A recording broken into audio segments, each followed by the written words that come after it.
I had to see this photo. I can't unsee this photo. So you now have to see this photo. The ridiculousness of this all when you have this individual who is gutting our Medicaid, who is attacking our government institutions, who is sucking up to Putin, who is making posts on his social media platform referring to Gaza now as Trump Gaza and trying to distract Americans from the fact that prices are surging, inflation is surging again, the markets are doing bad right now. This is what Trump posted before holding a cabinet meeting yesterday. This is a real post. It was a video. He was calling it Trump Gaza, and it was an AI video where they had golden statues of Trump, and Elon Musk was on the beaches in Gaza throwing up money in the air. And then after committing genocide, Donald Trump and Benjamin Netanyahu were at the Trump Gaza hotel together in this AI that they created. And then here on the Gaza beach, there are these bearded men with big chests. And well, you can judge for yourself. Trump actually posted that. So when I go and show you that photo of him, what he looks like without his orange plaster on his face, I mean, like, what the hell is going on here?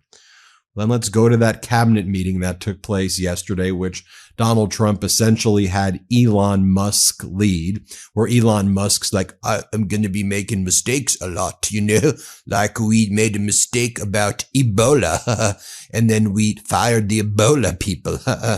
I mean, I'm like watching this. I'm like, what the hell are these people talking about? I mean, as they're firing essential government workers, veterans, spouses of veterans, people who have just sacrificed in general for us working for the government, and then lied and said they were firing people for performance reasons when it was not based on performance reasons. Here, take a look at this. This is from the cabinet meeting. Here is Donald Trump blaming the rising costs of everything and like egg prices on the administration. But Trump's like pretending that he's not the president and he's attacking a phantom administration. Here, play this clip. Eggs are a disaster. The Secretary of Agriculture is going to be showing you a chart that's actually mind-boggling what's happened, how low they were with us and how high they are now. But I think we can do something about it, Madam Secretary, and I think you're going to do a fantastic job in that position. Then Kim Jong-un style, Donald Trump assembles this kind of cabinet of the most spineless men, a few women, but mostly men, and the most spineless people. And he goes, let the cabinet speak. Raise your hand right now if you are unhappy with Elon. Here, just watch this clip. You could ask me or Elon. Go ahead, please. Thank you, Mr. President. Thank you, Mr. Musk. I just wanted to ask you that President Trump put out a Truth Social today saying that everybody in the cabinet was happy with you. I just wondered if you had heard otherwise, and if you had heard anything about members of the cabinet who weren't happy with the way things were going, and if so, what are you doing to address those any dissatisfaction? Hey, Elon, let the cabinet speak just for a second. Is anybody unhappy with Elon? If you are, we'll throw him out of here. Is anybody unhappy?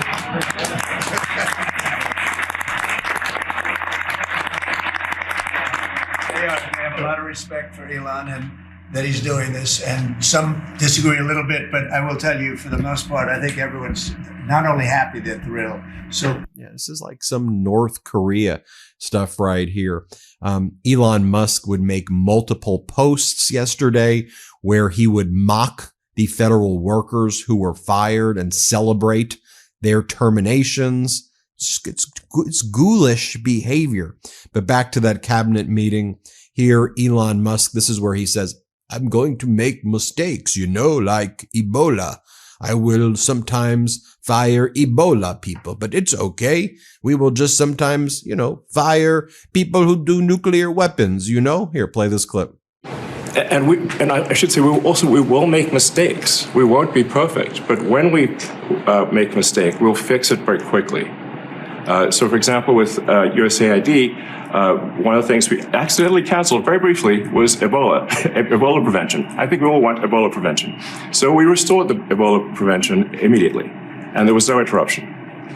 But we do need to move quickly if we're to achieve a $1 trillion deficit reduction in financial year 2026. It requires saving $4 billion per day, every day, from now through the end of September. But we can do it, and we will do it. Well, that's my Elon Musk impression right there. Tell me what you think. As our friend Greg Sargent says, another mistake they made was firing USAID people who oversee contracts like the one that supplies life-saving treatments for kids who are suffering from extreme malnutrition or on the edge of starvation. You know, it should be noted as well, though, that last night, right before a deadline where federal governments ordered the Trump administration to have to make the payments to USAID contractors, John Roberts, Chief Justice of the MAGA Republican right-wing Supreme Court, jumped in and blocked the order compelling Trump to fund USAID. The Supreme Court over and over again has blood on their hands. How many kids, how many people are going to die because of the cruelty of having their funding ripped away? And then when other federal courts order that funding be paid, by midnight last night, Chief Justice John Roberts, the same person who took away women's reproductive rights, basically changed the law to stop the separation of church and state, the same Supreme Court that basically celebrates AR-15s by schools, that gutted climate change legislation, that gutted voting rights. Chief Justice John Roberts said, we're going to temporarily stop this order requiring the funding to USAID. Here, Donald Trump says this country has gotten, that America's bloated, fat, and disgusting. Play this clip. I had a question back on these cuts to the federal workforce. You mentioned you're interested in doing another round of this email. When would you like to see that? What would be the deadline? And this time, would it be mandatory? I think Elon wants to, and I think it's a good idea because, you know, those people, as I said before, they're on the bubble. You got a lot of people that have not responded, so we're trying to figure out, do they exist? Who are they? And it's possible that a lot of those people will be actually fired. And if that happened, that's okay, because that's what we're trying to do. This country has gotten bloated and fat and disgusting and incompetently run. I think we had the worst president in the history of our country. He just left office. I think he's a disgrace, what he's done to our country by allowing millions of people to come into our country like that. And all of the other things, the inflation, which he caused because of energy and stupid spending, to spend hundreds of millions, trillions and trillions of dollars on the Green New scam, a total scam. Donald, are you looking in the mirror? Is that what you're referring to? Then they had conspiracy theorist RFK Jr., who's the Secretary of Health and Human Services. He then talks about how that the measles outbreak right now, which has killed somebody in Texas. This is like one of the biggest measles outbreak in recent time because people aren't getting vaccinated for measles. RFK Jr. at this cabinet meeting was like, this is normal. This is what usually happens. There's measles outbreaks like this all the time. There is not. Here, play this clip. Bobby, do you want to speak on that? No, we are following the measles epidemic every day. I think there's 124 people who have contracted measles at this point, mainly in Gaines County, Texas. Mainly, we're told in the Mennonite community. There are 2 people who have died, but we're watching it, and there are about 20 people hospitalized, mainly for quarantine. We're watching it. We put out a post on it yesterday, and we're going to continue to follow it. Incidentally, there have been 4 measles outbreaks this year. In this country last year, there were 16. So it's not unusual. We have measles outbreaks every year. You sound a little under the weather yourself right now. I have a permanently bad throat. Then Donald Trump insults Canada and says Canada can't subsist or exist as a nation without America. Play this clip. It's not fair for us to be supporting Canada. And if we don't support them, they don't subsist as a nation. boy, people are pissed in Canada. That boycott of all things American in Canada is still going strong, and it'll start showing in our economy. The older I get, the more I find myself wanting to be more intentional about the way I live, eat, and take care of my body. That's why I'm so happy I found Mosh.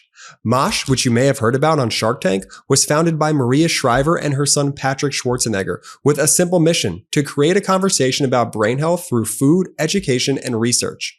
Maria's father suffered from Alzheimer's, and since then, she and Patrick have dedicated themselves to finding ways to help other families dealing with this debilitating disease. Mosh joined forces with the world's top scientists and functional nutritionists to go beyond your average protein bar. With 8 delicious flavors, including a plant-based one in peanut butter and chocolate, each Mosh bar is made with ingredients that support brain health like ashwagandha, lion's mane, collagen, and omega-3s. And now Mosh bars come with a new look and new formulation, featuring a game-changing brain-boosting ingredient that you won't find in any other bar. Mosh is now the first and only food brand boosted with Cognizant, a premium nootropic that supplies the brain with a patent form of acetylcholine. But here's the best part: to make you feel good, Mosh donates a portion of all proceeds from your order to fund gender-based brain health research through the Women's Alzheimer's Movement. Why gender-based? Because 2/3 of all Alzheimer's patients are women. Mosh is working closely to close the gap between women and men's health research. Personally, I love the taste of my Mosh bars. My favorite is the peanut butter crunch, which I have each morning before I head off to the gym. Now, if you want to find ways to give back to others and fuel your body and your brain, Mosh bars are the perfect choice for you. Head to moshlife.com/Meidas to save 20% off plus free shipping on the bestseller trial pack. That's 20% off plus free shipping on the bestsellers trial pack at moshlife.com/Meidas. Thank you, Mosh, for sponsoring this episode. As Christopher Webb points out as well, not to gross y'all out, but it's not just the bruise on Trump's hand. These are not the fingernails of a healthy man. And the White House issued an official statement yesterday saying that all of these bruises and the discoloration on his hands and what that looks like is because he shakes so many hands every day, is what they're saying. Cue in Marjorie Taylor Greene, MAGA Republican Marjorie Taylor Greene, who was too scared to allow Democratic Congressmember Jared Moskowitz at the Doge hearings. She rejected his request to attend. So here she talks about, though, how federal workers need to get real jobs. They don't deserve their paychecks. They're not really working real jobs, she says. Play this clip. You can protest all you want outside of departments of this government. You can protest all you want, but the American people disagree with you. You're protecting the bureaucracy. The bureaucracy is not a business. Those are not real jobs producing federal revenue. By the way, they're consuming taxpayer dollars. Those jobs are paid for by the American tax people who work real jobs, earn real income, pay federal taxes, and then pay these federal employees. Federal employees do not deserve their jobs. Federal employees do not deserve their paychecks. And these are jobs that can be fired at will. Again, when did it become so normal to just insult hardworking Americans? I don't get it. I mean, what? Just because that you're not on TV, that doesn't what? That means that someone who works at our national parks is not good enough for MAGA. The person who works in the Department of Education or Department of Labor or Department of Agriculture or USAID, or the people who work at the Consumer Financial Protection Bureau or whatever government entity, what? Because why? They don't get on TV, so they're not glamorous. That means they're not real workers. I mean, who talks about human beings in that way? Oh, MAGA. The same MAGA that is shaking down President Zelensky of Ukraine for a rare earth mineral deal. So we've been covering on the MeidasTouch network all of Donald Trump's fake deals, right? Where Donald Trump said that he got this great deal with Canada to avoid the initial tariffs Donald Trump threatened. But then he says he's bringing tariffs in a few days anyway against Canada. But remember the deal where Canada said, okay, Donald, we will put $1 billion in border security, and we'll give you a fentanyl czar. There was already the border security deal in place under former President Biden, and a fentanyl czar, whatever they were calling it. There's really no fentanyl coming from Canada to the United States, like 10 pounds or something, like over the whole year. Like there's not a lot of fentanyl coming in at all. And then the deal with Mexico, the fake deal, where Claudia Sheinbaum, the president of Mexico, is like, okay, Donald, we'll put 10,000 troops at the border. And Trump's like, deal, look what I've achieved.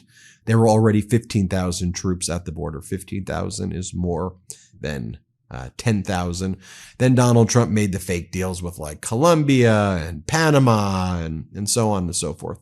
So Donald Trump was like shaking down Zelensky for this rare earth mineral deal where, the rare earth minerals from Ukraine would be shared with the United States with no security guarantees. But here's what we know about the deal now. Ilya Pomerenko from the Kyiv Independent says it perfectly. It's like a fake deal. So essentially, the rare earth agreement is just a memorandum on how the U.S. and Ukraine are intended to invest in Ukraine's mining industry and mineral resources and jointly get profits at some point. There's 0% certainty on whether this will ever be a real big thing. The document doesn't even require parliamentary ratification at this moment. Now, Donald Trump will declare a grandiose victory as soon as Zelensky signs this in front of cameras in D.C. And essentially, that's it. Pomerenko goes on to say, this is also grotesquely dumb and so surreally opposite to basic human morality that one can't believe it's even real. It motivates many to try to look for a second agenda, to try to read between the lines and make it to a far larger truth. But I'm afraid the answer is very simple. MAGA Mike Johnson on CNN is being asked here. This was a good question by Caitlin Collins. She asked MAGA Mike Johnson, so, if you're saying that that Doge is finding all of these, fraud and abuse, then why would you support a continuing resolution to keep the government funded with fraud and abuse? Here, play this clip. Certainly an absurd notion, but they're standing by that. So CR go, do you believe? We haven't negotiated that yet, but if it's a CR, it may be an entire year-long CR with some anomalies on it. You know how all this works, but it's not what we prefer. We would like to do individual appropriations bills, but it takes both parties to negotiate that. And right now, the Democrats are trying to set up a government shutdown. We can't allow that to happen, and we won't. Well, you just talked about how important the work that Elon Musk is doing is. If you pass a continuing resolution, won't that just refund all the programs that he says he's cutting that are full of waste, fraud, and abuse? No, look, that's why I say you add anomalies to a CR. You can increase some spending, you can decrease some spending, you can add language that says, for example, the dramatic changes that have been made to USAID would be reflected in the ongoing spending. It would be a clean CR, mostly, I think, but with some of those changes to adapt to the new realities here. And the new reality is less government, more efficiency, better return for the taxpayers. And I think that's something everybody should welcome. Should be noted that the Doge amongst the American people is like the number one entity that Americans want to see abolished by far. Oh, yes. Then there's a new proposal that was released yesterday by a MAGA Republican Congressmember Wilson to make Donald Trump the first and only living current or former president to be featured on currency. They want to put him on a $250 bill. And they said it's the most valuable currency, and they said he's the most valuable president. That's what the MAGA Republican Congress members are spending their time to, as Elon Musk and his team raid your private information, gain access to your social security, tax records, medical information, as they gut our government services, as our markets are so volatile right now, as Donald Trump is posting about Trump Gaza and having America join an axis of evil of Russia, of North Korea, Belarus, to oppose United Nations resolutions condemning Russia's unlawful invasion of Ukraine. Like, what are we talking about here, folks? Anyway, there you have it. Hit subscribe. Let's get to 5 million subscribers. Thanks for watching. The truth is more important than ever. Check out our new Truth Over Lies collection at store.MeidasTouch.com. All 100% USA union made.